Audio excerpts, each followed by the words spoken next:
Hello and welcome to Noctuidae. This is the October episode of Moth Trap Monthly. In total, I have 9 species to show, so let's get started. The first moth of the episode, this is a sallow. Their names come from the yellow coloration on their forewings. Apologies for the poor photo, by the way. I've only seen one individual in October, and this was the only photo I could get before it flew away. A common species, they fly from September to October and can be found in damp woodlands, marshes and also gardens.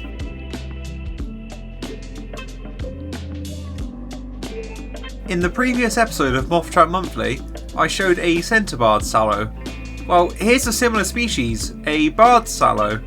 Instead of having the smaller, more central red bar at the centre bars, it has a longer, yellow bar that stretches from one end of the moth to the other.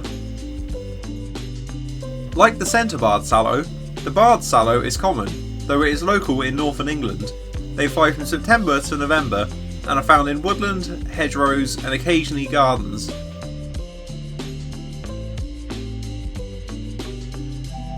This is a black rustic. As its name suggests, it is almost entirely black with 2 white spots on the forewings, making it look like quite a distinctive moth. Flying in a single generation from September to October, this common species flies in habitats such as heathland, grasslands and gardens.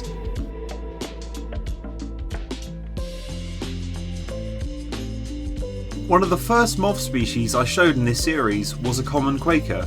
Well, here is a moth that shares the Quaker name. This, named after the red markings on the forewings, is a red line Quaker.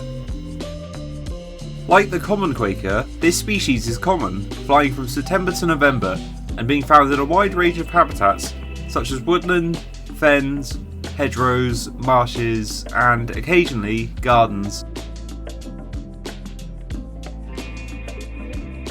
As its name suggests, the beautiful hooktip is quite a nicely marked species. It is a species of hooktip moth, which are a group of moths known for the hooked tip to the end of both forewings, which are most often laid flat against the surface. Found locally in the southern half of the UK, they fly from June to August, with an occasional second generation from August to October, which this individual was part of. They are found in woodland habitats, as well as hedgerows and scrub.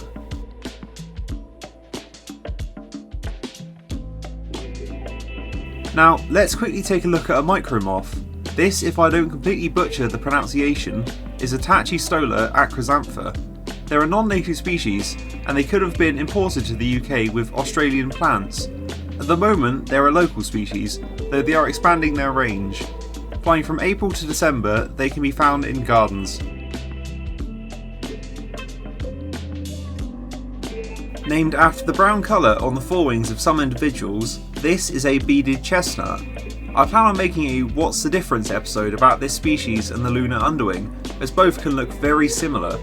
Unfortunately, I don't have any photos to show the similarities at the moment, but as you can see with this individual, it has barely visible vein markings on the wings. These can be quite prominent on some beaded chestnuts, leading to confusion. Flying from September to November, the beaded chestnut is common in the southern half of the UK, but it is more local the further north, being rare in Scotland. They fly in woodland, hedgerows, heathland and gardens. A very distinctive looking species, this grey moth is a Blair's shoulder knot. The species is a recent colonist to Britain, first being found on the Isle of Wight in 1951, spreading further throughout Britain quickly after. Common, being found in most of the UK up to southern Scotland, they fly in one generation from September to November and are found in any habitats where their food plants, such as conifers, grow, like in gardens.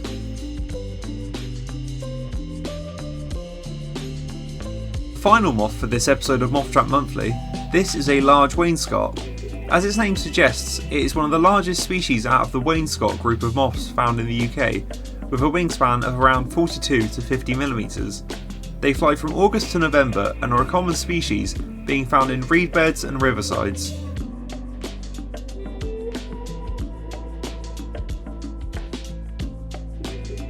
So, those were all the species that I've seen during October.